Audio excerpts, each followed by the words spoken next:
தற்போது நடைபெற்றுக் கொண்டிருக்கும் இந்திய தேர்தலில் அனைத்து அரசியல்வாதிகளும் உச்சரிக்கும் ஒரு பெயர் மோடி. மோடியுடன் சேர்த்து எதிர்க்கட்சிகள் அதானி, அம்பானி என்ற பெயர்களை உச்சரிக்கிறது. அம்பானியை 70களில் இருந்தே தெரியும். ஆனால் யார் இந்த அதானி? அந்த அரபிக்கடலோரம் ஒரு அழகை கண்டேனே என்று 90களில் இளைஞர்கள் அரபிக்கடலின் அழகை கண்டு ரசித்துக் கொண்டிருந்த போது ஒரு இளைஞர் மட்டும் அந்த கடலின் அழகில் அழகான வியாபாரத்தை கட்டி எழுப்பலாம் என்று கனவு கண்டு அந்த கனவை நனவாக்கியவர்தான் அதானி.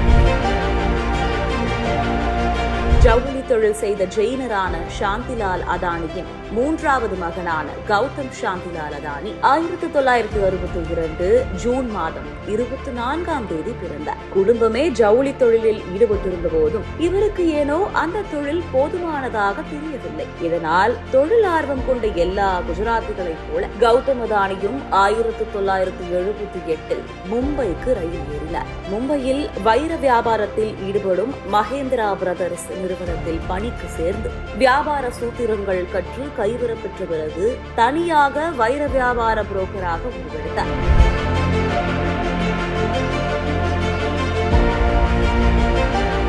இப்படி தொழில் நுணுக்கங்கள் கைவரப்பெற்று அடுத்த பாய்ச்சலுக்கு தயாராக இருந்தபோது அதானியின் அண்ணன் மன்சுக்பாய் அதானி அகமதாபாத்தில் ஒரு பிளாஸ்டிக் வியாபாரத்தில் இறங்கினார். துணைக்கு தன் தம்பி கௌதம் அதானியையும் அழைத்தார். இந்த வியாபாரத்தில் இறங்கிய பிறகு அதானி உலக அளவில் உள்ள பிளாஸ்டிக் தேவையை தெரிந்து கொண்டார். இதனை அடுத்து பிளாஸ்டிக் தொழிலை செய்ய ஆரம்பித்தார். 1985ஆம் ஆண்டில் சிறிய அளவிலான தொழில்களுக்கான முதன்மை பாலிமர்களை இறக்குமதி செய்ய தொடங்கினார். இப்படி பல்வேறு தொழிலில் ஈடுபட்ட அதானி 1988ஆம் ஆண்டு அவற்றை எல்லாம் ஒருங்கிணைத்து அதானி என்டர்பிரைசஸ் என்ற நிறுவனத்தை ஆரம்பித்தார். இந்த நிறுவனம் ஆரம்பத்தில் விவசாய மற்றும் மின்பொருட்கள் ஆகியவற்றை ஏற்றுமதி இறக்குமதி செய்யும் தொழிலில் முதன்மையாக ஈடுபட்டது.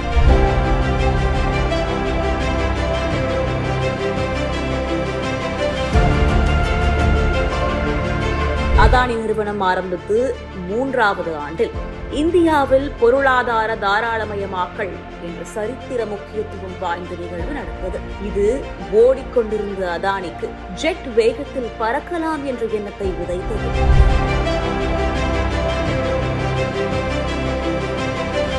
இப்படி பல்வேறு தொழில்களை கலந்து கட்டி செய்து வந்த அதானிக்கு வரப்பிரசாதமாய் தெரிந்தது 90களில் நடந்த தாராளமயமாக்கல். குஜராத் அரசு முந்த்ரா துறைமுகத்தை நிர்வாக அவுட் சோர்சிங் செய்வதாக 1995ஆம் ஆண்டு அறிவித்தது. இதற்கான ஒப்பந்தத்தை அதானி பெற்றார். இதுவே அதானி வியாபார சரித்திரத்தில் முக்கிய மைல்கல்லாக அமைந்தது.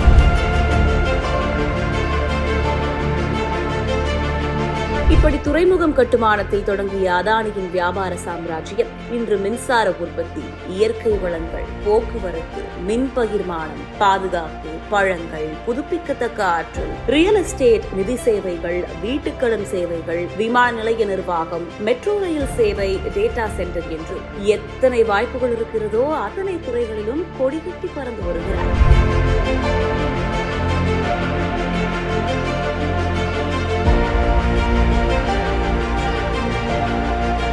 அதானி கிரீன் எனர்ஜி நிறுவனம் 5290 மெகாவாட் மின்சாரத்தை புதுப்பிக்கத்தக்க ஆற்றல் மூலம் உற்பத்தி செய்யப்படுகிறது. இந்த நிறுவனம் தமிழ்நாட்டில் ராமநாதபுரம் மாவட்டம் கமுதியில் 2500 ஏக்கர்கள் பரப்பில் சூரிய சக்தி பேனல்கள் அமைத்து மின்சாரம் உற்பத்தி செய்கிறது.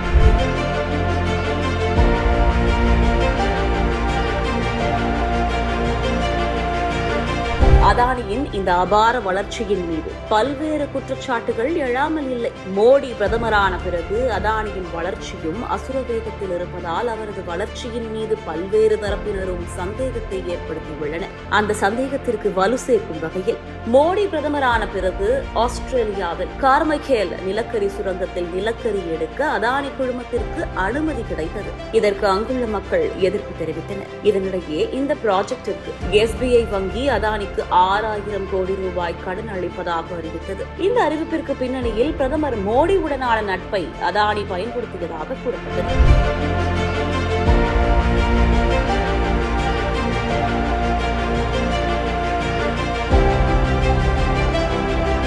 அதேபோல் 2023 ஜனவரி மாதம் ஹிண்டன்பர்க் நிறுவனம் தன் 2 ஆண்டு விசாரணை முடிவுகளை வெளியிட்டது. அதில் அதானி குழுமம் பங்கு முறைகேடு, பங்கு மதிப்பை உயர்த்தி காட்டி அதிக கடன் பெறுதல், போலி நிறுவனங்கள் தொடங்கி வரி ஏய்ப்பு செய்தல் உள்ளிட்ட முறைகேடுகளில் ஈடுபட்டதாக கூறியது. இதனை அடுத்து அதானி நிறுவனங்களின் பங்குகள் பெருமளவில் சரிவை சந்தித்தன. இந்த குற்றச்சாட்டை அதானி நிறுவனம் மறுத்த நிலையில் சில மாதங்களிலேயே மீண்டும் மீண்டெழுந்து உயரத் தொடங்கின அதானி நிறுவன பங்குகள். எத்தனை குற்றச்சாட்டுகள் வந்தாலும் அதானி நிறுவனங்களில் முதலீடு செய்வதை முதலீட்டாளர்கள் அதிகரித்துக் கொண்டுதான் உள்ளார்கள். இன்று உலகின் முதல் 20 பணக்காரர்களில் ஒருவராக உருவெடுத்துள்ளார் அதானி. இன்று தொழில் தொடங்கி முன்னேற துடிக்கும் இளைஞர்களின் ரோல் மாடலாக மாறியுள்ளார் அதானி.